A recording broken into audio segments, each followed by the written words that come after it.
So he had put out a photo zine in '83 called My Rules, and it's all hardcore punk band stuff, which that's my main deal. Yeah. And I remember '83 being a kid with a bunch of my friends. We bought those, just staring at the photos, because 3/4 of the bands never came to California, and it's like, oh my God. So yeah, that was wild to me, that even, just because I remember sitting there with my friends looking through the magazine, the photo zine, freaking out like, oh my God, it's Negative Approach who never came, or The Faith who never came to California, and just freaking out. And then when he got a hold of me, that all came back, just us sitting around looking at the zine he put out,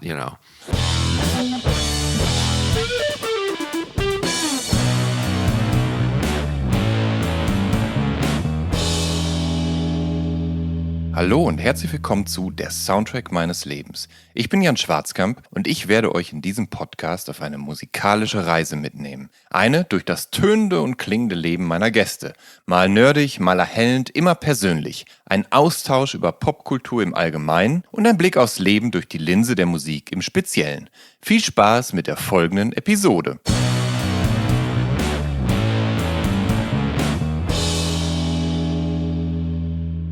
Zu Gast in dieser Episode von Der Soundtrack meines Lebens ist Scott Hill. Er ist der erste Gast, bei dem nicht klar ist, wann genau er Geburtstag hat, aber mehr dazu gleich. Seine Kindheit verlebt Scott Hill gut behütet in San Clemente im kalifornischen Orange County. Seine Eltern gehören zum gehobenen Mittelstand und so mangelt es der Familie an nichts. Hinterm Haus erstreckt sich der Ozean, Surfen gehört zum Alltag. Scott Hill wächst mit Classic Rock auf, entdeckt Ende der 70er Punk für sich und gründete Mitte der 80er seine erste Band. Virulence spielen Hardcore-Punk. 1986 nehmen sie ihr Demo-Tape auf. Als 1989 das erste Album kommt, sind die Songs wesentlich länger und langsamer. Etwa ein Jahr später formt die Band sich um, nennt sich Manchu. Sie kreuzen Black Flag und Black Sabbath und erfinden, parallel zu Sleep, Kyuss und Monster Magnet, das, was man heute gemeinhin Stoner Rock nennt. 1990 erscheint die erste 7-Inch von Fu Manchu. 1994 das erste Album No One Writes for Free.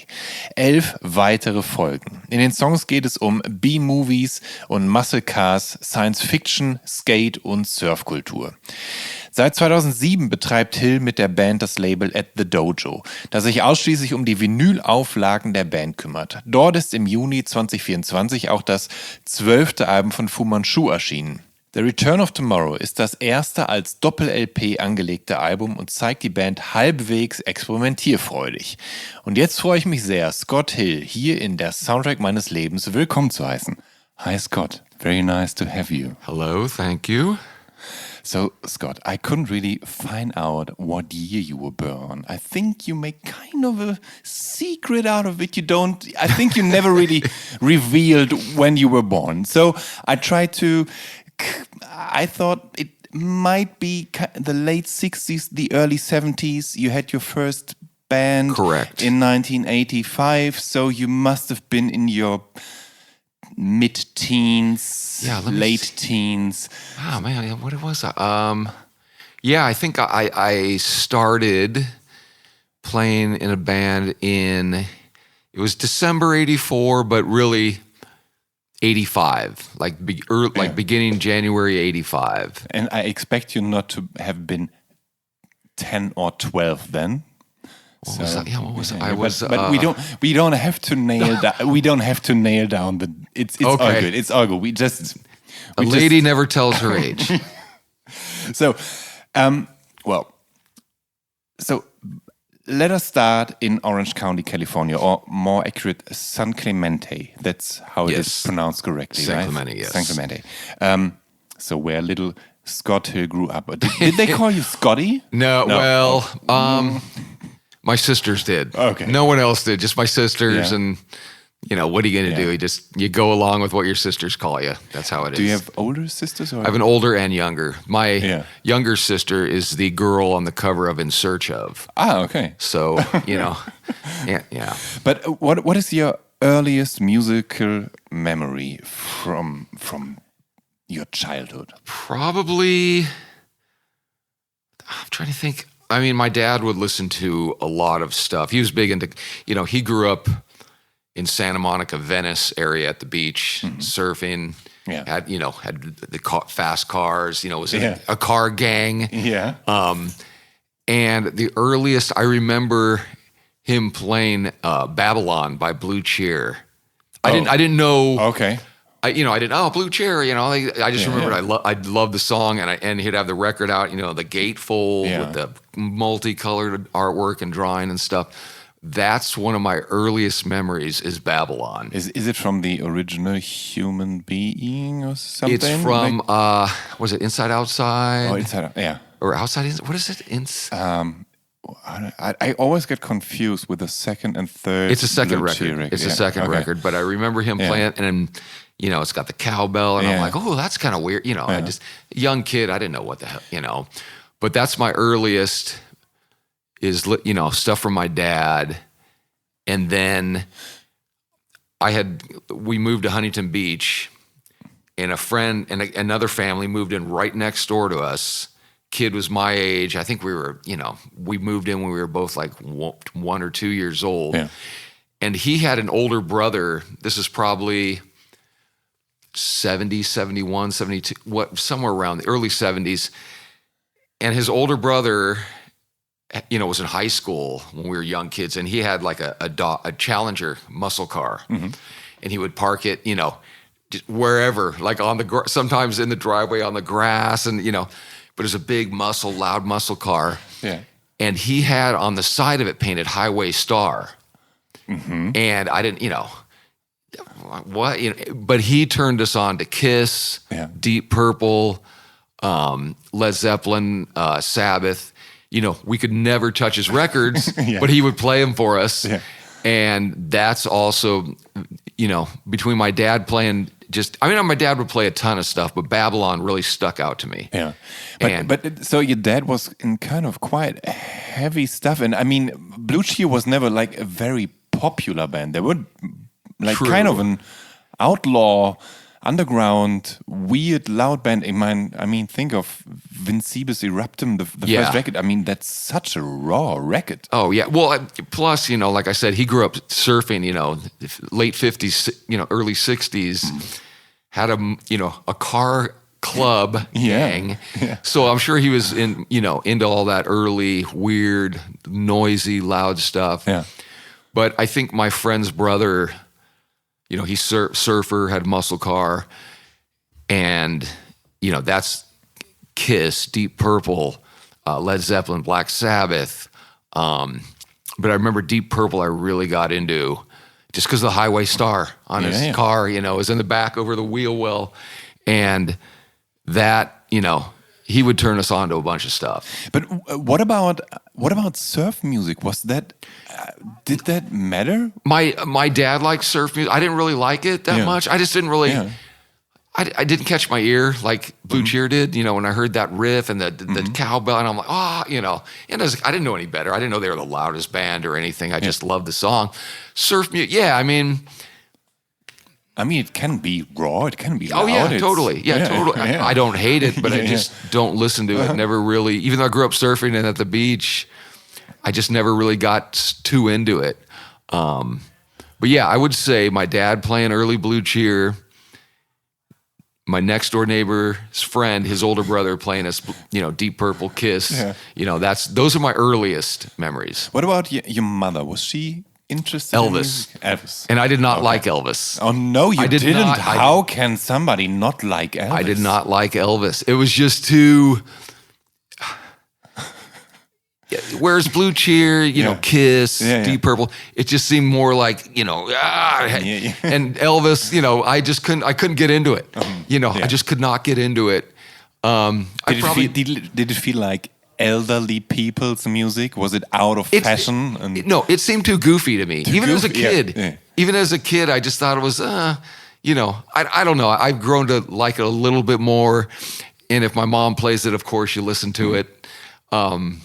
Never really an Elvis fan, What about your sisters? I mean, you said you have an older sister. Yes. Did she somehow have an influence? Was she interested in things? I mean, sometimes that's the case with older siblings, that they start listening to certain stuff and then the younger ones say, "Whoa." She was more Tom Petty, the Police, the Cars, which I like. I like all that stuff. Yeah. But at that time, At that time, not a real. Probably the Police she turned me on to, or maybe I'm trying to think, maybe Tom. I don't know. I never really. Again, here's my deal. I'm very narrow-minded when it comes to music. I mean, I'm. No joke. Like, you can ask any of the dudes in the band. I'm just like very narrow-minded. So it's like, cool, Tom Petty or Police, cool, or, Elvis. Okay. But, when it was like Deep Purple, Kiss, Led Zeppelin, Sap, that was my deal, Was there a radio running at the Hills house? No, mainly records. Yeah. I mean, my dad would buy a lot of records. My mom would buy records. So, that's probably why I grew up loving vinyl, because you could hold it in your, like, that Blue Cheery record, you open it up, the gatefold, it's like all that artwork, and you're like, oh, as a kid, you go, this is insane. You put I love taking the record out, putting the needle on. The radio wasn't played, mainly records. And especially, I mean, with records by Kiss or maybe later Iron Maiden, I don't know. I mean, that's like stuff you could like indulge in and have a look at for hours and hours. That's why, that's why we try to put out all our stuff on vinyl, try to gatefold it. But I remember just, growing up, looking at the records, staring at them while listening. But we mainly had records playing, not really radio station. Not that I can remember. Because I mean, American radio isn't too bad. I mean, if you are into classic rock and you are for some part, it's on the radio. True. Yeah. I mean, it wasn't. I don't know. I can't remember really listening to the radio. Well, like we must have, because when we'd skateboard, out in front of the house and stuff when I was a kid, we must have had the radio on. Because I don't think we had made cassettes, or they were available at the time, maybe. You couldn't tape a record, so maybe 8 tracks. But we must have had the radio on at some point, In 2001, there was a documentary coming out focusing on the pioneering 1970s Zephyr skating team. And to me, that lifestyle and look is deeply anchored in the DNA of Fu Manchu, especially because your breakthrough album, I'd call it the breakthrough album, The Action Is Go, features a legendary pool skating session photo by Glennie Friedman or Friedman? Friedman. And connected to that documentary and the Lords of Dogtown Hollywood movie, on that same story, there are 2 soundtracks connected to that, and they feature the songs the skate kids were digging back then. It includes songs by ZZ Top, Black Sabbath, Jimi Hendrix, Joe Walsh, James Gang, Ted Nugent, Alice Cooper, Thin Lizzy, The Stooges, Deep Purple, T-Rex, Foghat, the Allman Brothers, and so on. That is, for some part, the soundtrack of your childhood as well, I guess. Oh, yeah. But it also feels to me that those skating kids, they were searching or grabbing onto the hardest stuff that came out in classic rock back in the day, right? I agree. Yeah, I think it's like it just got you amped up to skateboard. Yeah. Foghat's another big fan. That's another. My dad turned me on to Foghat. Yeah. So that's a huge fan. All those bands you named would get played while you're skating. All of them. And I can remember skating around, and like I said, must have had the radio on because we would always skate to music. And and I was growing up. Tony Alva was, my favorite skater, favorite skater. So, but all those bands, huge deal when you're skating, and that, I think it's just kids wanted something more aggressive, than like Elvis or whatever, and, that kind of stuff was a good soundtrack to skateboarding. You did kind of your own soundtrack to the Zephyr Boys thing, to the Dogtown thing. That is basically the last thing that Fu Manchu put out so far. It's a compilation of tracks from throughout your career. What is that thing about? Well, Glenn Friedman favorite photographer. He shot many hardcore punk photos that I would grow up just, again, looking at, just, oh my God, and skating photos. And he had contacted me. Well, when we did our Actions Go record, we had talked to the label, we were mixing the record, and they were like, what do you want to do for a cover, the artwork? And I'm like, I want to find like a really cool 70s skateboarding image, because I thought, the Actions Go, that's what I would want to hear when I was a kid, skateboarding. So the label's like, okay, we'll see what we can do. A couple days later, they came back to me, or us, we're in the studio, and they said, hey, we got a hold of Glenn Friedman, and he's willing to let you guys use this photo of Tony Alva. And I was like, what? I was seriously, we were freaking out because I had no clue that was even a possibility. Yeah. And I think, we got it from a fax machine at the time. So I'm like, I've never seen the photo, and I'm like, oh my God, yes, please, yes, tell him. Yeah. And I think the only reason why he agreed to let us use this photo, is because we had done a cover of a hardcore band on that record called Nothing Done by SSD Control. And that's, I think, one of his favorite bands. So he might have put everything all together. And so back to, all those bands, it's just, I think when you were a kid, you wanted, something heavier or harder to skate to, kind of amp you up a little bit. And then this record came out where you basically did a lot. Oh, yes. A Dogtown soundtrack. Yeah, he got a hold of me and he's like, hey, I really like this song Trapeze Freak, which is off our Daredevil Records, cowbell, this single note riffy stuff. And I'm like, you know what? You can use whatever you want. And he explained what he was doing, and I'm like, dude, use whatever you want. You can, and he's like, okay, well, I'm gonna use that song as the intro. I'm like, oh my God, perfect, that's awesome. A couple days later, he came back, he's like, hey, there's a couple more songs that I think would work out great. I'm like, yeah, again, man, use whatever you want. Just, make sure to clear with our manager, but I'm good with using anything. He's like, oh, okay, awesome. A couple days later, he's like, you know what? Can we just use all your songs? And I'm like, oh my God, yes, you can. And I was kind of freaking out. And then he's like, hey, I'm going to show you, the movie thing that I'm doing, way before it was edited and stuff. And I'm like, oh my God, I'm on the phone with Glenn Friedman, shit, So we watched it, together, and I was just like, yeah, this is insane. Use whatever you want. And that was it, That is, fanboyism came full circle. Yeah, huge. Because also he had put out a photo zine in 83 called My Rules, and it's all hardcore punk band stuff, which that's my main deal. Yeah. And I remember 83 being a kid with a bunch of my friends. We bought those, just staring at the photos, because 3/4 of the bands never came to California, and it's like, oh my God. So yeah, that was wild to me, that even, just because I remember sitting there with my friends looking through the magazine, the photo zine, freaking out, like, oh my God, it's Negative Approach who never came, or The Faith who never came to California, and just freaking out.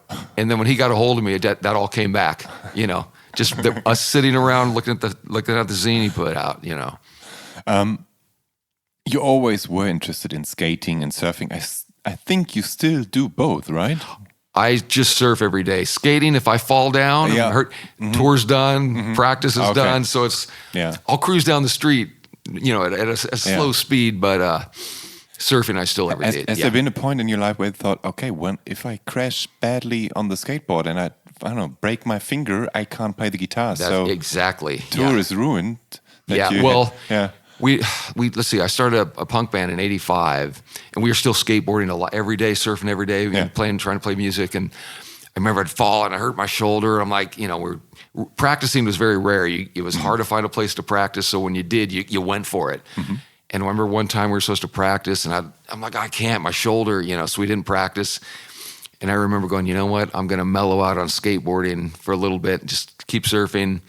Just because, there you go, it landed on my shoulder and I couldn't play, and I just wanted to play music, Yeah.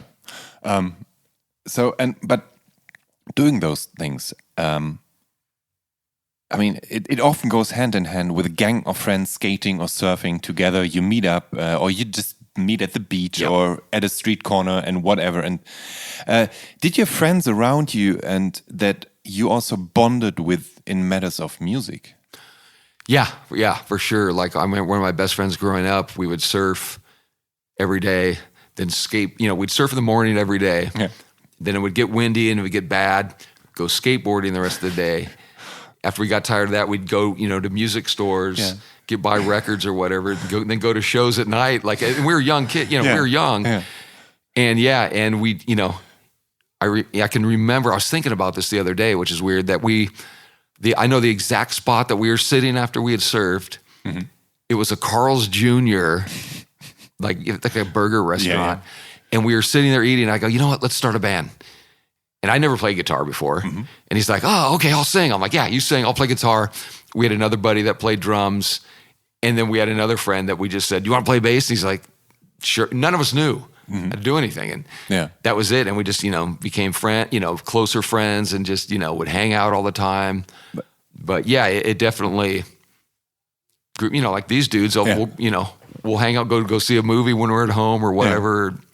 Yeah, it's just like But with the guitar playing, I mean, did you then think like, okay, well, now I am supposed to be a guitarist. Now I think I have to get a guitar and an amp and a couple of pedals and just figure out how to do this. Yeah, I mean, how did that work out? Did you get proper lessons then, or did you just? I mean, there was no YouTube around. No, you couldn't there was no watch internet. any tutorials or whatever. There was not. How did you do that? There was no internet. There's nothing. I remember telling my parents, hey, I really want an electric guitar. I want to start a band. I was in high school.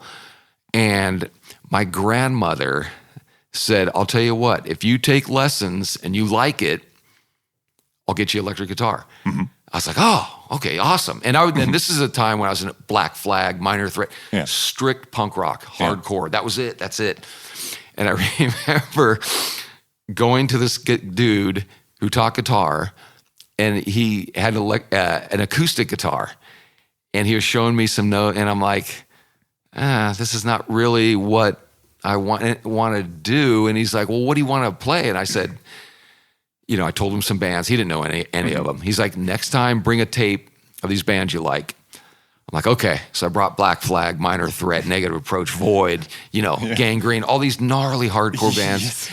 And he's like, this is just like 2 chords played fast. I'm like, yeah, I need to know how to make that chord and how to tune and do. And he's like, okay. That lasted one more lesson. And I remember telling my grandma, I'm like, you know what? He's teaching me stuff I don't want to play. And my grandma's like, yeah, all right, I'll buy you a guitar. Of course, grandmothers are pushing. It's just, she bought me the guitar.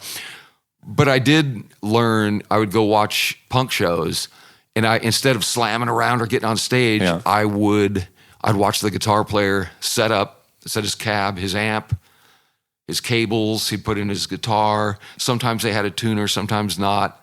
So watch them tune. And that's how I learned. But that's how you learn playing guitar. That's how I learned to tune, how to do everything. You need this cable. Yeah. You need a cabinet. You need an amp. But somebody, I mean, you have to learn where to put your finger when. I mean, how did you? I would watch them play. But I mean, and I specifically remember the Circle Jerks being a big inspiration. I'd watch Greg Hetson play guitar, and I mean, they're fast, so it's hard to. Yes, it is. I would see how they would make a chord, and I would kind of memory like, okay, shit. When I get home, I gotta, the top string and second string. That's how I learned. I mean, that's really how I learned. And then older friends of ours had a punk band, and they lived a couple streets over. And I remember I'd bug them. I'm like, hey man, can we come watch guys practice? Like, yeah, sure, cruise over. And I'd ask him a lot. Like, hey, so how do you get the distortion? He's like, oh, well, you can buy a little distortion box, sometimes turn all the knobs to 10, use the, that distortion. So it's, mainly watching other dudes play guitar, and that was it. That's it. You said that vinyl was always very important for you. I expect you to have quite a bit collection, I think. If I remember correctly, on the back cover of one of your releases, there's a huge memorabilia collection of stuff, like with the Red Thing stuff and whatnot. So you are a total collector of things. So I expect you to have a pretty big record collection. Yes. Can you remember what the first record was that you went out to buy? Not necessarily what you got as a present for Christmas, but what you actively went out to get yourself. Kiss, Rock and Roll Over. Mm-hmm. That was the first record I bought with my own money. Mm-hmm. And it came with the sticker, it came with the sticker. And I had put the sticker on my desk. Yeah. And then I'm like, oh my God, why did I do that? I wanted to put it on my Nobody sees it there. I wanted to put it on my skateboard. So I went and bought another copy.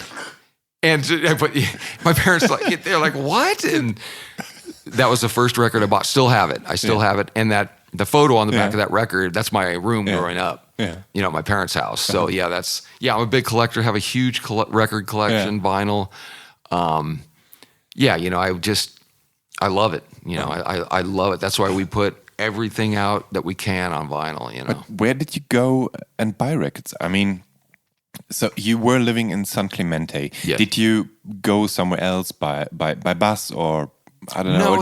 Was there a good record store? There was a lot of record stores. A lot of record stores. A lot of record stores. Licorice Pizza, Tower Records. Licorice Pizza, like that great movie that came out a couple of years ago. It's not quite. I remember I thought it was like, oh my God, they're doing it, but it wasn't. Okay. You could go to a mall and there'd always be a record store in there. Mm-hmm. Any thrift stores would have a record, like a section of used vinyl. So there was a ton of record stores. You could, within a mile radius, there was probably 3. Yeah. And we would ride our bikes or skateboards and go get records. Mm-hmm. But that Kiss, Rock and Roll Over, that's the first record I ever bought. Okay. But I imagine if you bought like lots of old vinyl and you still own it and it's like US first pressings and whatnot, some of them might be really worth something. Do you know what might be the most precious record you own? Well, it's probably not a lot of the rock stuff, but I started getting into just hardcore and punk rock in 1980. Yeah. So all those records, like I have, Minor Threat 7-inch that I bought in 1983 is worth, like $1,000. Yeah. Just a 7, because it's just one of the first bunch. Exactly. So I would buy. I remember, probably 1980, we had friends of ours had a couple years older, had a cassette. He had a live Black Flag show on one side, live Circle Jerks on the other side. Must have been from mid 1980 that it was recorded. And I've never heard that. And I was flipping out. I'm like, oh my God, what is, and he's Black Flag and, this is Circle Jerk. And Circle Jerks had a record coming out. Their first record, Group Sex, was coming out that Thanksgiving 1980. So for Christmas, I asked my mom and my dad, hey, make a list of stuff. So Circle Jerks, Group Sex. And I think they were like, what? And my mom had went to Tower and bought it. And I'm just like, oh, okay, well, but so that's... some of that, it's all first pressing stuff. I still, I'm trying to think what the most, maybe Negative Approach 7-inch. Yeah. It's worth probably $1,500 just for 7-inch records. Yeah. It is interesting with the hardcore scene that like those old 7-inches that they sell for a lot of money and people like really want to have them. I mean, it seems that it is a tight-knit scene that really cherishes the originals. Well, plus, there wasn't a lot made. There was maybe 1,000 worldwide, and that's it. Mm-hmm. So it's like if you were lucky to get, one of the 1,000 made, it's, people are, and it's only getting, bigger and bigger and bigger. People looking for the original stuff. I don't think I would ever sell my. I would buy. Me and my friends would buy records every week. Collect flyers, go get the records, get the fanzines, the posters, try to get shirts. Go to see the bands. So that all my hardcore stuff is probably most expensive. Yeah. I want to step back a little again and go to the late 70s when punk rock became a thing all around the world, but also, of course, in California. So when and how did bands like Adolescents, Circle Jerks, Agent Orange, maybe Bad Religion, Social Distortion and Descendants enter your universe? Because, well, we talked about that you were listening to heavy classic rock stuff, but then at some point you must have recognized, oh, there are other bands and coming up, and they are actually from California. Yeah, I'll tell you a quick funny story. We had heard, like I said, a friend of ours played us a live Black Flag show on a cassette. The other side had a live circle jerk show. So we flipped out, like, oh my God, we got to find this stuff. We had taken, all our, Zeppelin, Sabbath, Deep Purple records. I put mine in the closet. All my rock records put in the closet. With his, we took the vinyl and skipped it down the street. Yeah. I mean, just like took the record and skipped it like skipping a stone down the street. And we're laughing. And we're like, oh, we're never listening to this crap again, But I put my stuff in the back. I'm like, maybe. Yeah. But him, it was all night we did that. And we were laughing. But I had heard, like the Adolescents, oh, they're from our area? Like, Social Distortion's from our... I was just like, oh my God, and they're not that much, older than we are. I was just flipping out. And I remember being in junior high school, and it was punk day. I didn't know any punk. I didn't know any punk at all.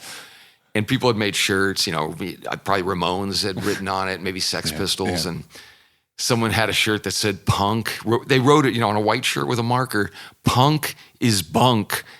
And I was like, what? I didn't know what was going on. I'm like, what's punk? And so I kind of looked into it a little bit, but then, it's just through my friend playing us the live Black Flag and live Circle Jerks mid 1980, turned it around. That was it. Like I said, put rock records in the back.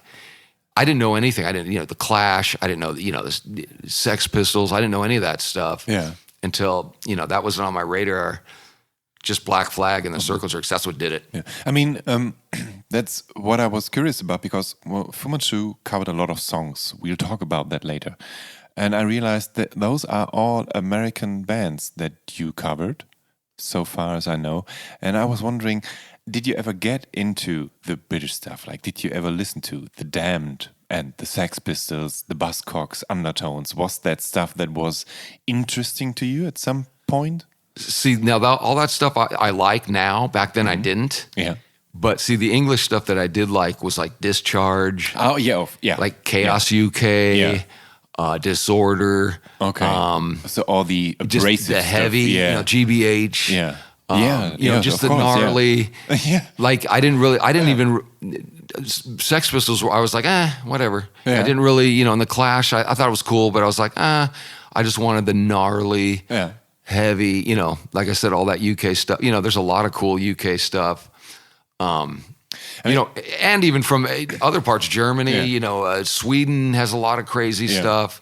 So, I don't know why I got to look at all the stuff we've covered. The crusty stuff and the D-beat and whatnot. Yeah, I love that stuff. Just, I love all that stuff. But at some point, there was a new term for that. It wasn't only punk, it was hardcore punk or hardcore. Mm-hmm. Can you remember when that term popped up? It was kind of probably as I got into it, like mid 1980. Yeah. Like I remember summer 1980, and it was I think because like Black Flag and those just fast bands, and then the next year, like Minor Threat, and Negative Approaches, and like all the Boston stuff, and I just I just overtook. I would buy every hardcore record I could find. Weekly I would try to wash my parents' car or mow the lawn and get money. So I was too young to work, and I would just buy everything. And then I'd start getting fanzines and hardcore. I'd know the difference between, like punk and like hardcore stuff. And it's just the hardcore stuff, that was it. Yeah. I mean, I still listen to that constantly. I listen to that more than anything. When we're writing a new record, that's all I listen to. Yeah. I don't listen to any rock. Just because I don't want to sound like, if I put on a Nazareth record, I don't want to be, that's cool. I'm going to write, wait, that's Nazareth. I can't. So I'm listening to Negative Approaches stuff. Yeah. But I can't even remember a day when I didn't listen to some hardcore stuff. There's another band that is heavily relying on the Black Flag recipe. It's Blast, written with an apostrophe after the L. And they are from Santa Cruz, and their sound is raw and brutal, and they are connected to the skateboard scene as well. And you paid tribute to them in a Fu Manchu song called Laser Blast. So in how far did Blast have an impact on you? Yeah, this is for me, this is a huge thing because, like I said, from 80 to probably 84, constant just hardcore punk rock stuff. That's it, nothing else. And then around 84, I think a lot of bands either started playing metal or they went poppy. Mm-hmm. And I didn't want part of it. Or they split up. Yeah, and I didn't want part of it, either of those. Yeah. And we had gone, a friend of mine and I had gone to a record store we would go to and once a month, and we went in there and blah, blah, blah, blah, blah, and then looked at the flyers, grabbed a flyer, and there was this show that had JFA, Die Kreutzen, The Faction, which is Steve Caballero, who's a pro skater band. We're like, oh, The Faction, we've never seen them. I can't wait, this is going to be great. Went back next month, looked at the flyers again, same flyer, but it said Blast instead of Faction. And we're like, oh, what? Asked the guy who we know working at the counter, and he said, oh, you're going to love it. If you like Black Flag, SSD Control, and weird heavy Sabbath stuff, you're going to love them. And, we never heard of them before. And we're like, oh, okay, yeah, we'll give it a shot. So we went to the show. And we were, there's the floor is open, but then there was a balcony where you had seats. So we were just kind of sitting up there for a little bit until they set up. We watched these 5 dudes wheel in, full stacks, huge drum set. The bass he was just making noise on the bass. And we're like, oh shit. Ran down there, and I'm convinced there was nothing heavier anywhere, like no rock stuff, nothing than that Blast from 85 to like 87. Nothing heavier. We saw that, and we had a band called Virulence, a punk band. Yeah. Wanted to play fast, 1 minute songs, trying to play as fast as we can. We went to that show, and I swear after we left, I'm like, okay, there's a new direction we're going. Because they were heavy, fast, slow, weird off times, everything is heavy about him. The guitar, 2 guitars, the bass, the drums, the singer, and they all moved around, just absolutely insane. And we were floored, and that led me, instead of wanting to play 1,000 miles an hour, to okay, slow down a little bit, make it heavier, get some weird changes, and that's we got to be friends with those dudes. Yeah. And I always tell them, I go, dude, they hate hearing this. I'm always like, if it wasn't for you dudes, I probably wouldn't even be playing. Because a lot of the bands I liked went metal or pop. And then you guys came along, and it's just like, oh my God, and they're like, shut up, you idiot. But yeah, again, top 3 favorite band of anything. And I'm convinced that they were the heaviest thing going at that specific amount of time. Any rock stuff, any metal stuff, I'm convinced that was the heaviest thing. In 1986, the first music is recorded and released on a tape that you are part of. It's a band called Virulence, as you said. 8 songs under the title Promise is Shot. And the artwork is very sparse, but there's a yellow letter in the tape containing all the lyrics, and it shows a smoking prohibited sign. Yes. What is that about? Well, I did not write any of the lyrics. I mean, you haven't been a straight edge band or something. No, we were not. No, but I think it was like after, like I said, we'd go to every show we could. Yeah. We just hated getting out of the club or the show and just reeking of smoke. We hated it. And then your car would smell like smoke for days. And it's like, because I don't smoke cigarettes. And I feel you. I totally feel you. I'm totally on your side. And we were just like, so our singer wrote a song about it. And there you go, young, dumb kids, So you were allowed to rehearse in your parents' living room, even around the Christmas tree, and sometimes so loud that the police showed up. Please tell me about that. Yes.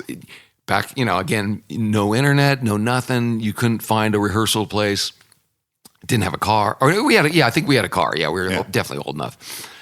And what it was, my parents are very, open-minded to music and stuff, and they supported starting a band. Oh, okay, cool, So I remember, this is how it worked. Whoever parents was leaving for the night or the day or the weekend or whatever, get over there and plug in and practice. Yeah.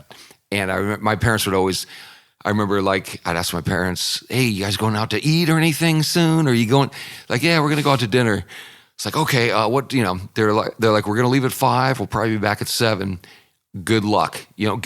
Call everybody, get them in the house, play as long as you can. So I remember here's how it worked. Yeah. Okay, they're leaving at 5. Yeah. I'd tell Ruben, our drummer, and Mark, our bass player, and get over at 5. We'd, in the living room, and I would show them quietly, here's a riff, here's riff here, so the bass player learned, Ruben would kind of get a drum. So when we're ready to go, you either had 10 minutes or you maybe had a half hour before one of the neighbors called the cops because it was just so noisy. Yeah. And so, okay, we're all ready to go. Okay, here's how the song goes. You plug in 1, 2, 3, and you go. That's it. And this, I remember having 20 minutes. We can look out we practiced in the living room probably so we could see the cops when they would show up. We're like, oh crap! So we stop playing. They'd knock on the door, like, hey, we got to stop. Noise complaint. Like, all right, so that you're done for the day. You had 20 minutes. Yeah. That's it, maximum. Yeah. And then, parents would get home. They're like, oh, how was it? Like, oh, we got about 20 minutes. Yeah. And the cops are like, oh, okay, well, at least you got 20 minutes in. Yeah. But that's how it worked, Or our other singers' parents are leaving for the weekend. We find a perfect time. Uh-huh. Go. Yeah. Got a half hour this time. Cool. And that's how it worked. But if I remember correctly, and I read a little bit about it, the hardcore and punk scene back in the day was sometimes pretty violent. There were like sometimes fights on concerts, just people showing up that wanted to have trouble. And it seems like you were quite nice kids, even though you were into all the abrasive, wild, the hardest stuff. But it seems to me that you were kind of nice kids trying just to emulate that wild sound, right? Yeah, totally. I would go to shows because I wanted to see the bands. Yeah. I wanted to see. I didn't want to slam around. I didn't want to get on stage. I didn't want to grab the microphone and sing. I wanted to listen to the bands and watch them, and again, watch the guitar players. Yeah. That chord. Remember. So I would never I just wanted to watch the bands, and there'd be fights constantly, people getting kicked out, shows getting stopped, and I'd bum out because sometimes that's the only time a band would come on tour and you never see them again. Yeah. Be like, oh, I only got to saw 3 songs. But I never, the violent part of it never appealed to me. I just wanted to hear the bands play and watch them, and watch the guitar player, oh shit, that's how he did it. Or, that was it. But most of the time, that music that we are just talking about is born out of anger, frustration, social pressure, anxiety, rage, and whatnot. But you grew up in a very happy family situation. You were cool with your parents, as far as I know. And they even let you follow your interests and aspirations and supported you. What did you rebel against with violence? Yeah, listen, I grew up at the beach, surfing, skateboarding, riding bikes, dirt bikes. Got along with my parents great. I don't think we ever argued about anything. I don't remember ever being mad at my parents and stuff. So we wrote about, you smell like smoke coming out. It's like, stupid crap as a kid. I just never wasn't an angry kid. I just, there wasn't a lot to complain about surfing and skating every day and then going to see shows and then starting a band and getting to practice in your living, I wasn't an angry kid, that's. And there's photo proof of that session with right next to the Christmas tree. Yes. And you can be seen with a guitar with a body made of see-through plexiglass. Yes. And it is the exact same model Greg Ginn from Black Flag plays, the Dan Armstrong plexi guitar, right? Correct, yes. And you play that till this very day. Yes, I have. Yeah, of course, being Black Flag is my number one band out of anything. Top band. Yeah. Their Damaged record is my... I could do a whole session on that, but I would see him play a guitar. I'm like, oh my God, that guitar. Yeah. What? That's so cool. And then there's another band called Wasted Youth. Mm-hmm. He would play one. I'm like, oh, another favorite band. I'm like, oh my God. And then Blast, they had two of them, both the guitar. And I'm like, oh my God, I got to get, they weren't easy to find. And again, no internet. So I would go to, there was a guitar store in Santa Ana, which is not really close to my house, but I would go there and they had one on the wall. And I'm like, oh my God, they have one. And I remember my parents are totally cool. Let me just, when school was out in summer, just let me surf every day. Didn't have to get a job. So I told my dad, I'm like, look, can I, my dad has owned his own business. I go, I got to get some money. I want to get this guitar. And he was like, oh yeah, sure. And I, of course, would be late every day to work because I'd surf. And he's still like, but I'd make some money. And he's like, I'll tell you what, you get half of it. I'll pay the other half and we'll get the guitar. And so I think it was like $600, which is crazy because they're so expensive now, but worked, got $300. He put in the other $3, got it. That was it, got hooked. And that was my guitar, Can you explain what is so, is there something special about that guitar, or is it just the plexiglass body? I think it's just Black Flag played one, Blast played them, and two of my favorite bands. So I'm like, I got to play one. I love the way they play. I really do like the way they play. I like the way the body looks. The neck is easy to play. So, and I just love playing it. And right next to the humbuckers, there was a sticker in 1986 that still is there today. But the band is Society System Decontrol, so SS Decontrol. Yes, a hardcore band from Boston. What is so special about them that until this day you grace your guitar with their logo? I mean, or is that still the guitar from 1986? It is not, because you have a bunch of them, right? That's like that guitar from the Virulence days is like an original 70s one. Mm-hmm.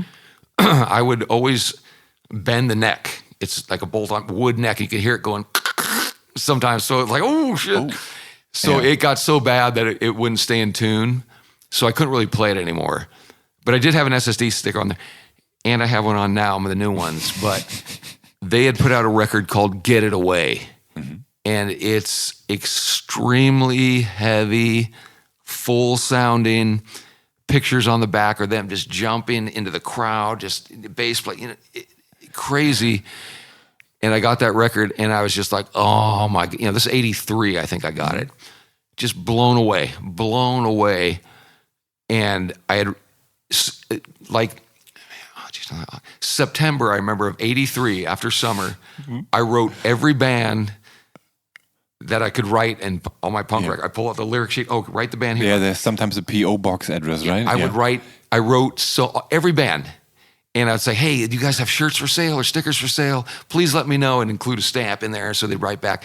Probably 60% would write back. And some would send stickers, some would send flyers, stuff. So, but I wrote SSD, and they send me a strip. It's an SSD, it's maybe 3 inches wide, but it was a strip, maybe a 1.5 foot strip of stickers. All those, you had to cut them yourselves. Yeah. And I just remember like, oh my God. And so I still have, let's see, there's one on my original guitar. Yeah. There was one on one of the ones I play now, but the pickguard broke, so I couldn't save that one. One on the one I have now. I gave one to a friend. But one maybe is on a case or something.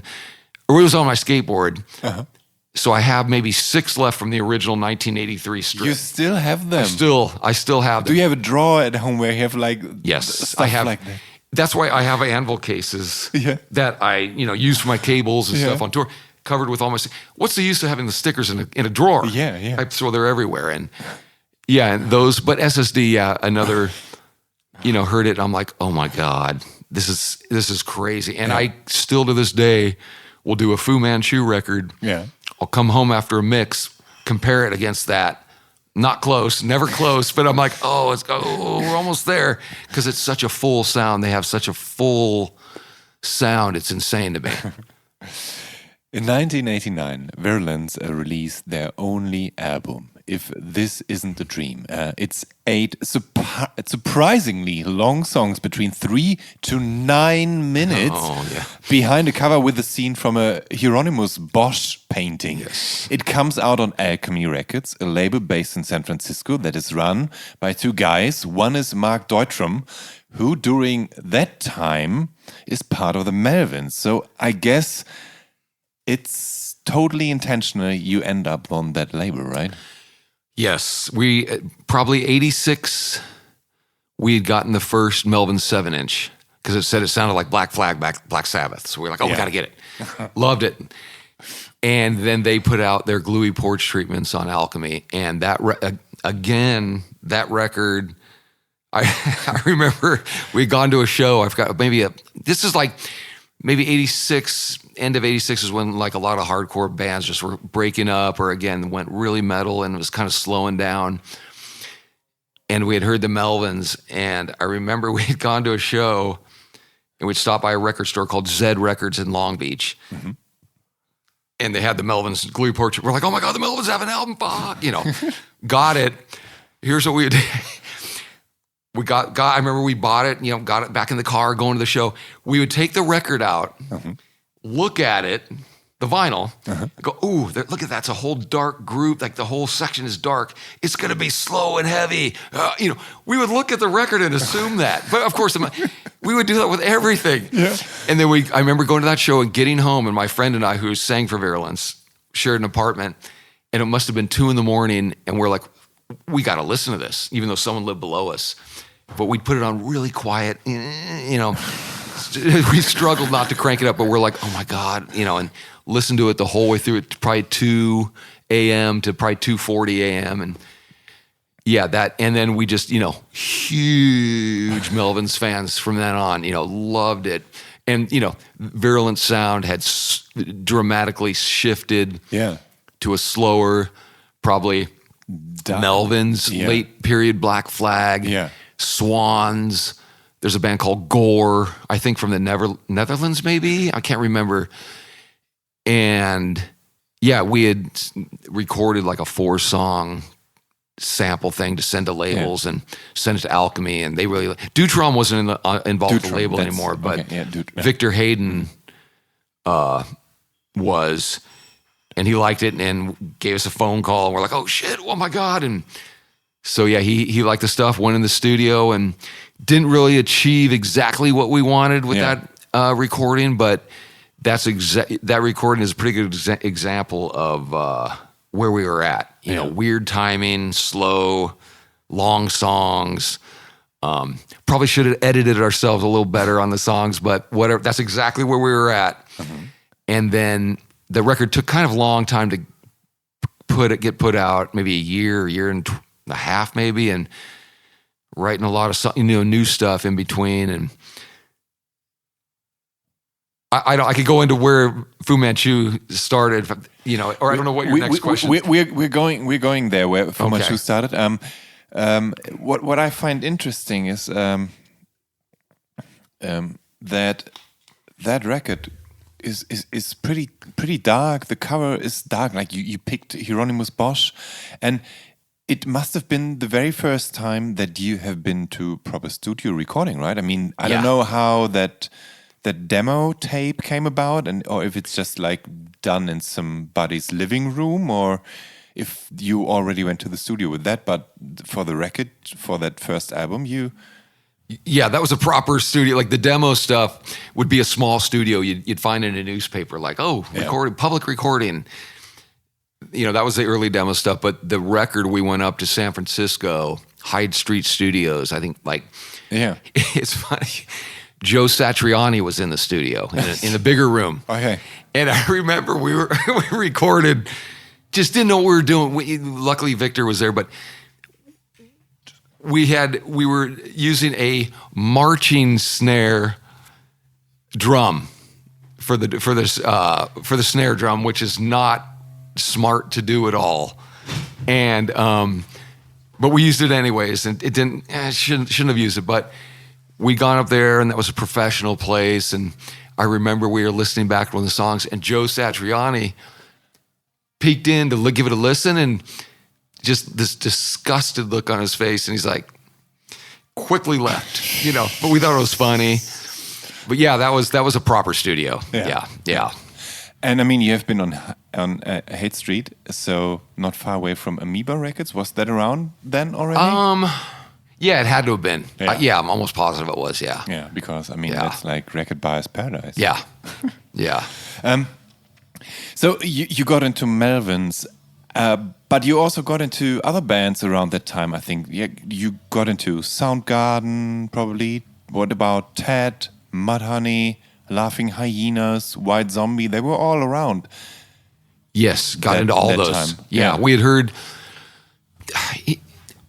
I remember. I'll give you a quick. Sitting on the edge of my bed, writing a song for Virulence. Already had like 6 riffs, 6 parts to the song. Getting frustrated because I couldn't find another part to go into the different parts. And this is one song, and I remember going, "Screw this. This is too many. But I'm done with this. No more 8 parts, 9-minute songs." And we had just heard Soundgarden's "Louder Than Love" before it came out. A friend of ours had it. And I was like, "Oh my God, what?"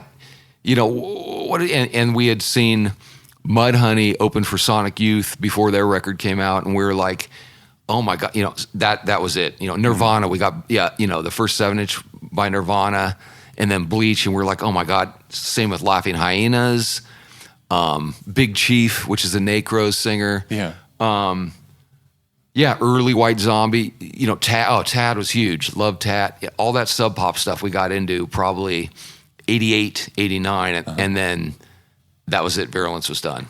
Yeah. I told the singer, I said, "Look, I want to get another guitar player. Can you sing and play guitar? Because I want to do 3-minute songs, maybe 2 parts with a weird bridge and back to, He's like, "No, I can't play guitar." I'm like, and I didn't want to have just a singer, so that was it for Virulence. And but yeah, all those bands, Monster Magnet, Yeah. that was it. That changed, going another direction. Yeah. Did it feel like there is a paradigm shift? Did it feel like the musical landscape is somehow shifting? Because it kind of was. Yeah. Especially then when Nirvana released their second album. Yeah. But then lots of things changed. But it was the beginnings of this changing. For sure. The alternative nation came up. The alternative music culture came up. Yeah, for sure. I remember like 88, 89, and just like, well, what, Dinosaur Jr., Sonic Youth, all that stuff. And we're just like, oh my God, this is crazy. And so, yeah, it was definitely, I think, I don't know if I want to say punk was dying or whatever, but I wasn't, as I still listen to it all the time, but just I wouldn't really check out anything new. Mm-hmm. Like my interests now were in like, Tad, Soundgarden, Nirvana, Laughing Hyenas. Yeah. And, but yeah, you could tell something was happening, with all those bands. And, even though a lot of those bands, came from the same, they all, to me, sounded different, so I loved it. I loved it. So only a year after the Virulence debut, the band regroups as Fu Manchu, kind of, like, to make this story short. Yes. And Kept Between Trees becomes the first 7-inch in 1990. And it doesn't differ too much from the gnarly sound of Virulence on the record. But with the second single, Pickup Summer, in 1992, I think you pretty much defined the Fu Manchu sound. Can you explain what sound you were aiming for back then? What was your vision for that new band? Who inspired you heavily back at that point? Or what made you create that Fu Manchu sound? Because, well, as I said, the second 7-inch was different from the first one. Yeah, the first 7-inch, we made our friends sing. Yeah. Like, "You're singing." Yeah. And he's like, "What?" Like, "You're singing." So, but we had, we started, I remember writing some of that stuff. Bouillabaisse off that record was the first song we wrote for Fu Manchu. And it's just 2 riffs. And I remember this is what I want to do. Just, 2 riffs, maybe a weird break, and then back to so we kind of went and we recorded at the studio. The Melvins did they had Melvin's recorded a cover of Sweet Young Thing by Mudhoney. Loved it. Great request. So we went there and recorded. And then the singer and the bass player didn't want to play anymore. So we're like, me and Ruben, and these are the guys from Virulence too. So and me and Ruben were like, oh, okay, God, we got to find a singer and a bass player. We found Mark, who was in early Virulence, said, hey, we're going to start this other band. He's like, yeah, I'll do it. It's like, all right, now we got to find a singer. Tried out some singers, and no one ever worked out. And so finally one day they're like, okay, you're singing. And I'm like, I'm not singing. I don't want people looking at me. I didn't want to be in the front. I just wanted to be by my guitar, playing. And they're like, no, you're singing, or else we can't have a band. And I'm like, oh my God, what? So we get to practice. And we finally get practice rooms. You could crank up. So we, play at a full stacks of practice, a ridiculous volume. And I remember singing, what song did we write? I think maybe, I can't remember the first one we wrote for when I started singing, but I would sing and play, I could barely sing and play guitar, but I'm like, oh, that kind of worked. And so we do that, practice some more, get some songs. And I remember, I'm like, oh, okay, cool. We got a show. And I remember getting on stage and like, oh crap, you can hear the vocals. I'm like, oh my God, you're gonna hear oh no. Because I'm so used to practice being muffled by the amps and stuff. And I'm like, oh no, this is not gonna be good. And it went all right, but for that line, I think I had told those dudes, look, I just want to do some full chord stuff, very simple, catchy riffs, short, 2 riffs, maybe a break, back to the, that's it, and that's pretty much how it's kind of been, just come up with a main catchy riff, work around that. And and you are pretty peculiar when it comes to your band sound. Fu Manchu really developed their own trademark. I know now people call it stoner rock. We don't want to rely on that term, but you came up with such a sound. Caius somehow in the desert did something similar, kind of like there was even a connection with Brent Bjork. Yeah. I think your parents even had a second place in Palm Desert. Yes. So you hung out there once in a while. Yeah. So you knew those guys and the generator parties, maybe. So, but you came up with that sound. Gazillions of bands now copy that sound that you came up with. Maybe Sleep, maybe Caius, back at the same time. So we talked about your guitar, but not about all those pedals between fuzz and wah-wah. What inspired you sound-wise? What musician made you nerd about his gear? Like that you said, like, I gotta get that pedal because that guy got this nice cranky sound out of it or whatever. Oh, probably seen Mudhoney. Yeah. Like 88, super fast, big muff. And I remember, and I remember looking at their pedals, like, oh, okay. Yeah. Again, just checking out the guitar players. Yes. And Monster Magnet, their early stuff. Just wanted a real fuzzy, full low end sound. Yeah. Like you said, we were friends with, we got to be friends with Caius, met Brant. Actually, a mutual friend, their parents lived on the beach by our house, like on the sand, And Brant came down for a party. We met Brant. He's like, hey, you should check these guys out, and you would like these guys. So we met Brant, and we gave him the 7-inch. He gave us a Caius demo, and so we became friends. And I'm like, he was saying they live in the desert. I'm like, oh yeah, my parents have a condo out there, and it's right across the highway from him. I could throw a baseball into his parents' backyard but I never knew those dudes. And I remember being a young kid going, man, these kids out here have got to be weird, like living out here. I didn't know any of you. We just go out there for the weekend. Yeah. And of course, there you go. You got the weirdos in Caius. Yeah. But yeah, it's just, I think Mudhoney and Monster Magnet were like, just the fuzz. Even Tad, Soundgarden, Nirvana had a gnarly fuzz. I love just the fuzzy, raw sound. I know that Dave Weindorf from Monster Magnet, he was, he's an old guy by now. He was quite. Well, he was in his early 30s almost when he started with Monster Magnet. He was in power pop bands before. Like he had a couple of bands before. Yeah, and he's a total nerd. He knows himself very well around when it comes to 60s, psych, garage rock, whatnot. Did you ever hang out with him and like talk with him, like do like nerdy music talks? And they asked us to go on tour with, like, they released Dopes to Infinity, and we had just released our Daredevil record, and we got hooked up with them for a tour, which I love that record. And we talked to Ed, Mundell, who was playing guitar, and we'd, ask him about pedals and stuff. But it's just mainly, again, going to see.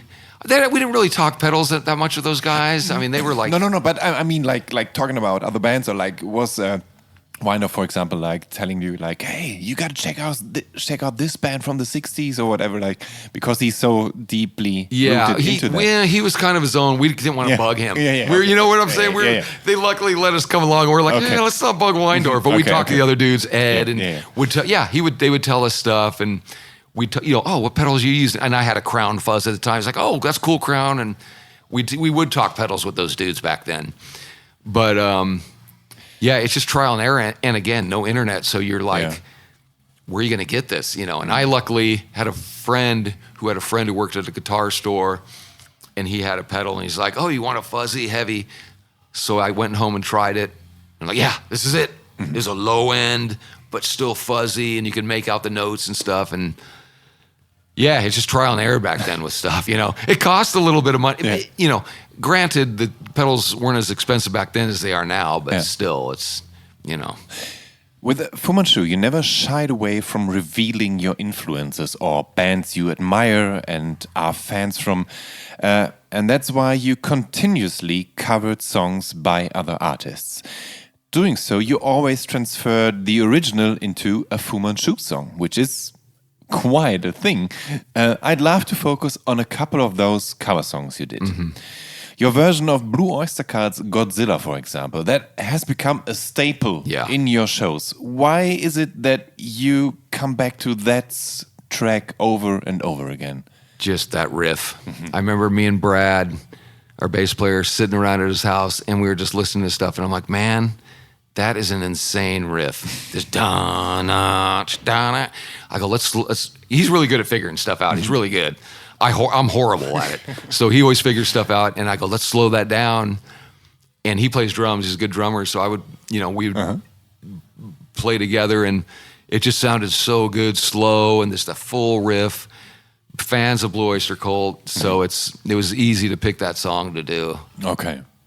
Then, besides their version of Satisfaction, I basically got to know about Devo through Fu Manchu. Oh, nice. And I remember you being on Wawa, a show on German television Viva, and they made you choose music videos, and you picked Freedom of Choice, which has some kind of skating elements in there. A song that you also later covered prominently on your album King of the Road. Please. Again, being a kid, that must have been 80, maybe late 70s. Skateboarding, cool drums starts with the drum. We were looking for a cover to do, and I think I'd mentioned, let's do Freedom of Choice. Everyone, we're all big Devo fans. Slow it down, full chords, and that's simple. And I remember we went to Devo headquarters. Like, they have a building in LA.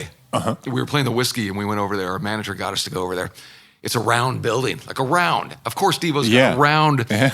We walk in, there's master tapes to Freedom of Choice on the floor. We're like, oh my God. We're freaking out. We're seriously freaking out. And they said they really liked our version of the song. So we're like, oh my God. But just being a fan of that song, that video has skateboarding. It comes back to, that kind of stuff growing up. And then there's a tribute album called Twisted Forever, which obviously focuses on Twisted Sister. And Fu Manchu is part of it, and you picked Right to Live, Live to Ride, which makes somehow total sense in your van muscle car universe. Is Twisted Sister a band that played a role in your youth? Because even though well, I mean, they looked pretty over the top in their drag and makeup, and not necessarily like the crusty dudes you normally listen to. For me, they did not. And I'll tell you why.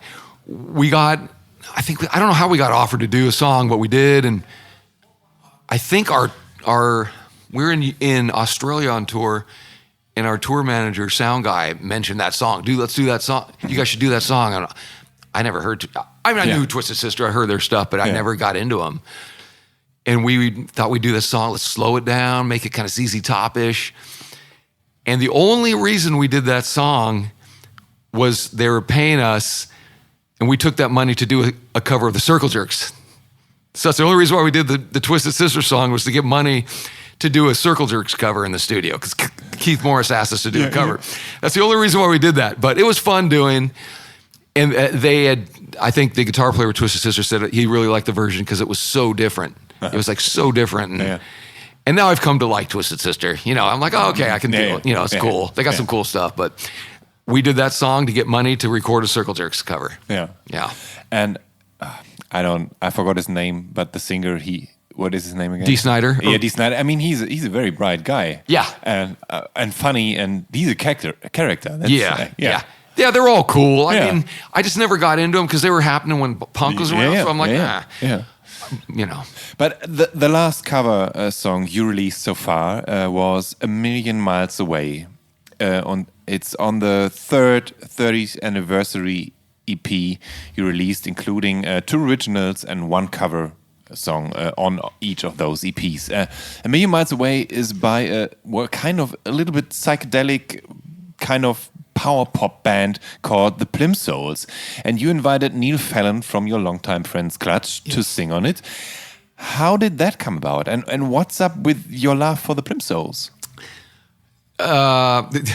Again, goes back to punk rock, because they were in a movie called Valley Girl with Nicolas Cage, where Nicolas Cage is a punker, and he tries to win over this like preppy girl who lives in the valley.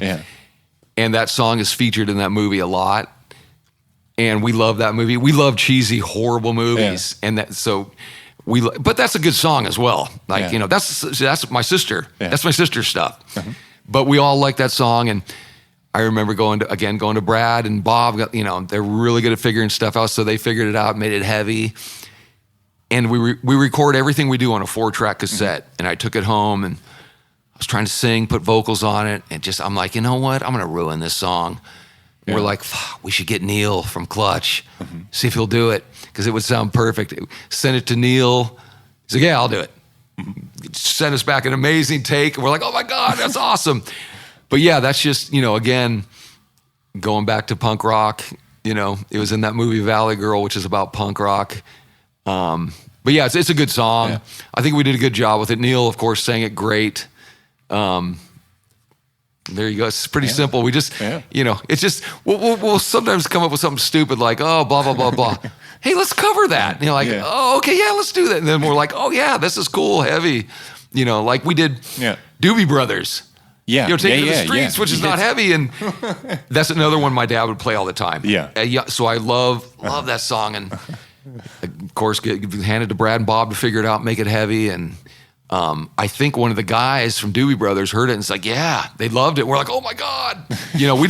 We never know if these bands are going to hate it and hate us, because we do make it as a Fu Manchu. It's for better, for worse. Obviously, it's never better. It's never better, but it's, we just don't want the original band to hate us. Go, oh, that sucks. And at least, I mean, you find a different angle. You make it your own and not just make it sound like the original. So exactly, because there's not much sense in that. Yeah, exactly. There's no reason. I remember we did the Circle. Keith Morris asked us to do the Circle Jerk song, and he's like, "Please, do not do it like we do it.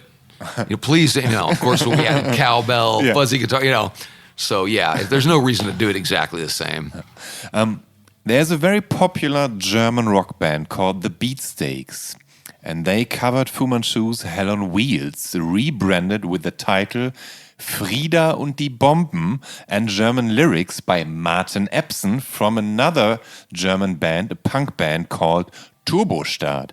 And they released their version 20 years ago as a B-side on a single CD. And they still play it live frequently in front of huge crowds, and people are going nuts. Did you know all that? Back in the day, our label Mammoth said, hey, this band wants to cover this Hell on Wheels. Yeah. I didn't know who the band was, and I was like, yeah, we've covered songs, so yeah, why not? I still have never heard it. Never heard it. No, I've never heard it.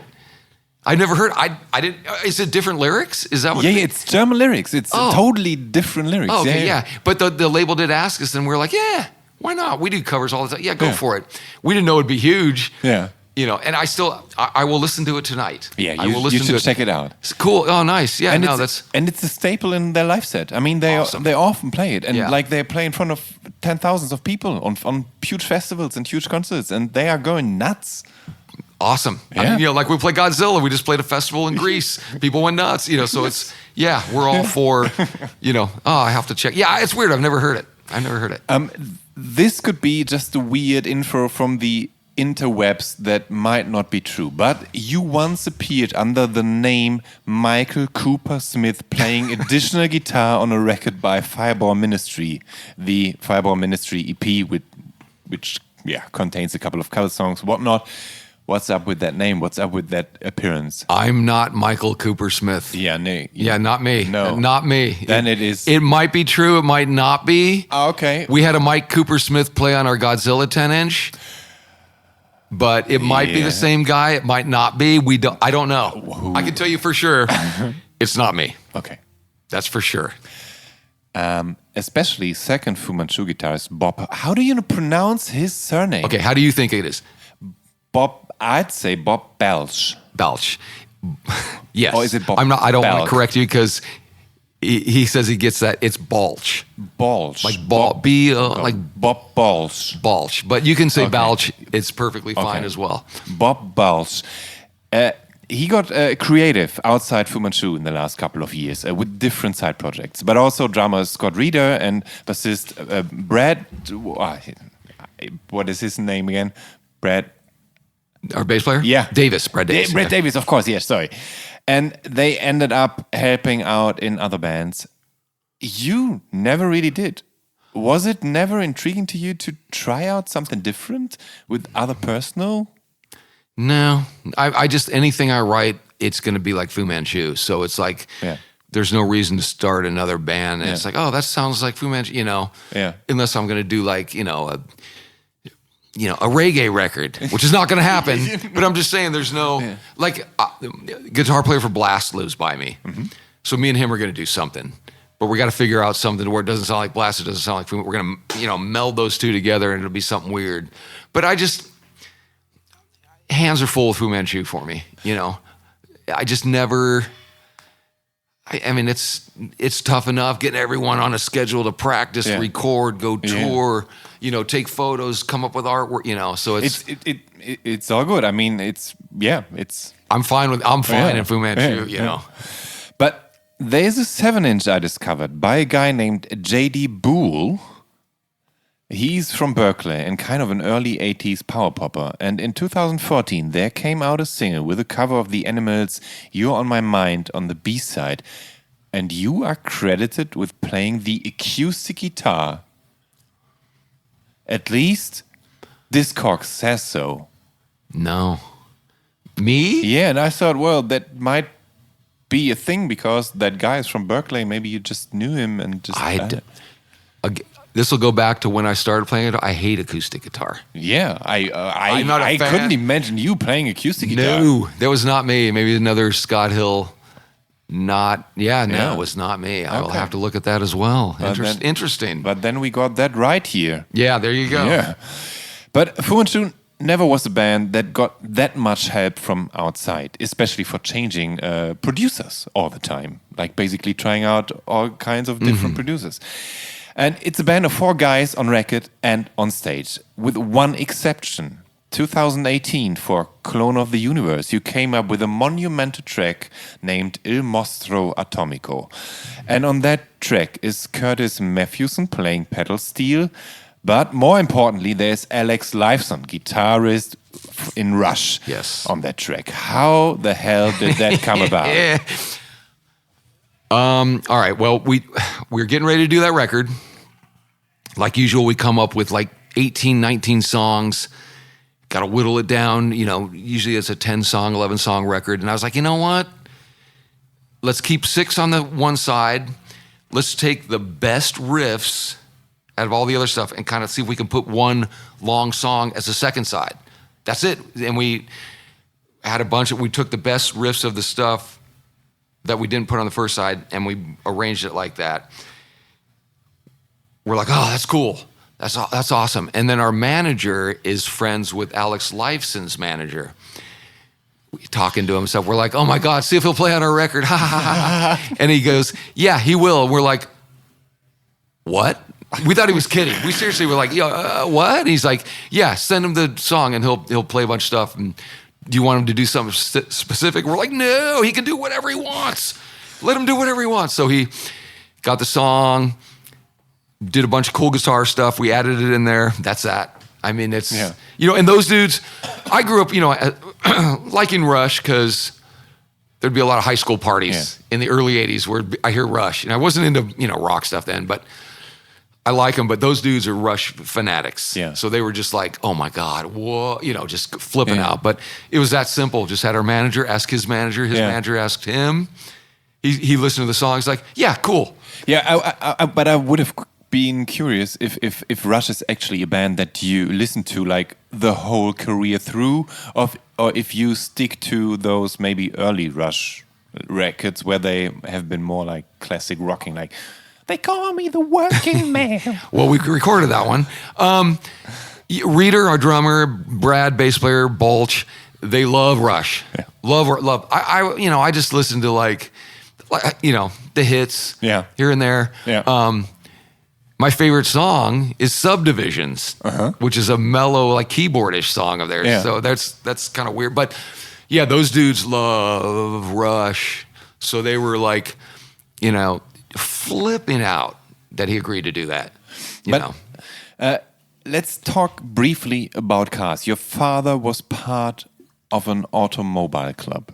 You said that. Yes, And he took you to muscle car gatherings early on, and the love for such cars evolved that never really ended, I guess. I think you've got a van, you've got a muscle car, right? Yes. To me, listening to music in the car is an essential thing. And it happened that I prepared whole road trip soundtrack mixtapes that were like that. I had my own soundtrack for days in the car because I find it so important driving through certain landscapes and whatnot and having the fitting soundtrack. What about you? Yeah, it's very important. Like I said, I live at the beach, so I have to drive maybe a minute or 2 minutes to the different breaks to go surfing. So my music, like I'll hear a song, if I'm listening to punk rock stuff, I can hear like maybe 8 songs, but if I'm listening to like, Sabbath or Sir Lord Baltimore, it's one song, but yeah, it's huge. I don't think I've ever been in a car without music playing. Yeah. I really can't remember. We listen to a mix. We'll do a new record. We'll listen to a mix in the car. Hear how it sounds. That's what I drive around. For that. Drive around. Oh, we should do. Drums need to be a little louder. But yeah, it's huge. Yeah. I mean, Fu Manchu is also car driving music. Yeah. That's pretty much. Yeah. But on what format do you listen to music? Like, do you still have like an old school tape thing, or do you just put in CDs, or do you have a stream or via Bluetooth or whatever? How do you? Vinyl still. I'll still buy vinyl. Yeah, but how do you listen to it in the car? I mean, in the car. Yeah. Well, I haven't. The car on the cover of California Crossing is mine. It's a 60. What is this? 68 El Camino. And up until probably a few years ago, it was a cassette player still in there. Mm-hmm. And I remember we had one of our records we went to get mastered. And the guy gave everyone CDs to go listen to in the car. Go check it out. I was like, oh, do you have a cassette? I need a cassette to listen. The guy's like, what? No, we don't even have a cassette player. And I'm like, oh. So I was like, all right, crap. I got to get a CD player. I have a tiny, the first version iPod. Yeah. That very tiny one. Yeah. That's what I put my music on in the car. Okay. That's it. I'll make a playlist. Like number one will be 70 minutes of music, just like a cassette I would do. 35 on one side, 35 on the other. Yeah. That would equal 70 minutes. And that's it. And I would do playlist number two would be this, and this. So I still listen to it kind of as like a cassette mentality. Yeah. But the iPod thing is you need a digital file to put on the iPod. So do you then sit at home on your laptop, have still like iTunes and the iTunes library that you can just like load on the stuff onto your iPod? Well, a lot of stuff isn't on Apple iTunes. Yeah. So I'll take my vinyl. Yeah. I have a burnt CD burner. Yeah. I put the vinyl onto CD, burn it, take the CD and put it on my computer. So that's how I do it. Yeah. That's a bit of effort. But it's like some stuff you can't find. Yeah. So it's like that's the only way to do it. But I bought digital songs and stuff too. But mainly I'll burn records, onto CD in the computer onto iPod. My father did so as well, because when the CD came up, he thought the CD is like, this is the medium, this is digital, this is more important than vinyl analog. So he digitalized all his vinyl and gave it to me. No. Because he wanted to get rid of it. Nice. And I was like, okay, sure, I'll take them. Yeah. What is the best song about cars? Oh boy. I don't even about a car. Or about driving. Maybe song Chevy Van, which we covered, which was an acoustic song by Sammy Jones. Yes, we had covered that. Again, took it in a movie about vans. Yeah. And I remember me and Brad sitting around watching it, and I'm like, oh, we should cover that. And then Brad grabbed a guitar, tuned it down to C, and I'm like, oh my God, that's how it, probably Chevy Van. Yeah. Okay. You said that you are very narrow-minded and that you don't listen to much stuff except for the stuff that you grew up with. But are there certain recent things that you like, that you were like, oh, this is actually interesting? Yeah. I got in. Yeah. I got into some Elton John stuff. Yeah, which is okay. I don't nothing against Elton John, but this is still old stuff. Oh, you mean new? Oh, like recent stuff, like something. I get that. I often have it that I get into some rabbit holes and figure out let's figure out what Bob Seger did before he had the Seger system and the Silver Bullet Band. And got it. Newer stuff. Oh my God. Yeah. There, oh God. Or asked differently, like we talked a lot about hardcore punk, and I think that hardcore for lots of years got pretty stale, there wasn't much happening. I think these days it changed a little. Hardcore, got different, got fresh again. Like there's bands like Turnstile and Scowl and Gel and Punitive Damage, and there is interesting hardcore bands coming up, and speaking for Turnstile, getting pretty popular. Is that stuff that you get around once in a while, that you might get interested in, that reminds you maybe of the stuff you liked back then when you were younger? No. No, and the only reason, here's the only reason, because I don't know what's happening. I don't know, but like you just said, those bands, I've heard of them, but I've never taken the time I'm going to check it out. There's some bands, newer-ish, but they sound just like early 80s hardcore stuff. That I'm like, oh, that sounds cool. Yeah. But it's not really anything like new, but it's still gnarly. Yeah. Maybe Deftones. Yeah. I really like the Deftones, but that's old, I don't. Yeah. But what about your boys in the band? Don't they sometimes hey, here, Scott, just fucking listen to this for once. They kind of know better than but they're way more open-minded. Yeah. Way more. I'm still very narrow-minded, Yeah. I have a daughter who's 16 who will probably go, oh, you should check this out. That's maybe how I'll find, or maybe one of her friends will go, listen to something, and not going to happen. But, that might be the only way. Yeah. But is your daughter listening to stuff that you might be interested in, or does she listen to totally different stuff?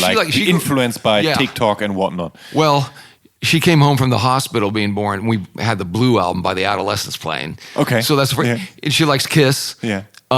Sabbath. Yeah. Deftones is like one of her favorite bands. But then she likes, Taylor Swift and Lana Del Rey, and it's who doesn't? Well, it's good. Yeah. Me. Yeah. But I hear it so much because I take her and her friends around, and I got to listen to that. Yeah. It's funny. I was driving her and her friends around, taking them somewhere, and they were all talking. I'm like, I'll just put in something that I want to hear. So I put on Sabbath. Yeah. Playing it. One of her friends goes, is this still the same song? It's so long. Why is this? I'm like, oh, God. Turn it off. But I probably won't learn much music from them. But maybe, you never know. But do you take her to shows once in a while, or do you have to just go with her to a show because she wants to see something? Yeah, we took her to see the Circle Jerks. She liked. We took her to see them. Yeah, and Negative Approach and TSOL. All the lighthearted stuff. Yeah, the happy. Deftones, she likes. She's seen them. Yeah. But, she's seen Taylor Swift, Lana Del Rey. Yeah. She's more open-minded than I am, know, and I'm sure she, but she likes the stuff that I play, and probably because she never hears it unless she's in the car with me or, hears it in the other room, like, oh, But what about your parents? Did they take you out on a show like that? Then this was your basically your first show you ever saw? No, because that was the Circle Jerks. They did not. Yeah, the first show I ever saw was the Circle Jerks. Like you never went to anything before? Like not that. I remember I was asking my mom this not too long ago, and she's like, "No, I don't know if we ever took you any." Like I remember I wanted to see Kiss, but never. Deep Purple, and I just never. Got around to doing it, but Circle Jerks was the first band I saw, I think January 1981. That was the first show. So they did not go to that. No, they didn't even know I went. I remember, wait, did I tell? Oh yeah.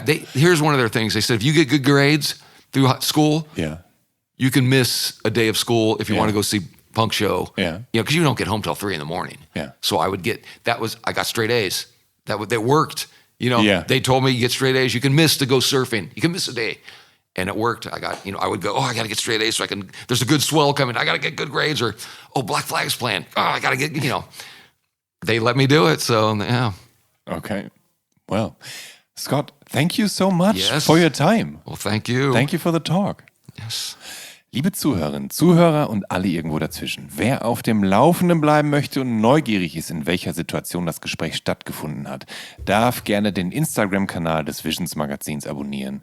Oder meinen persönlichen unter Jan Schwarzkamps oder selbstverständlich beide. Wer das Online-Abo von Visions Plus abschließt, kann den Podcast übrigens immer schon exklusiv vorab hören. Bleibt gesund und bleibt mir treu. Und dann hören wir uns hoffentlich bei der nächsten Episode von Der Soundtrack meines Lebens wieder. Bis dahin, euer Jan Schwarzkamps.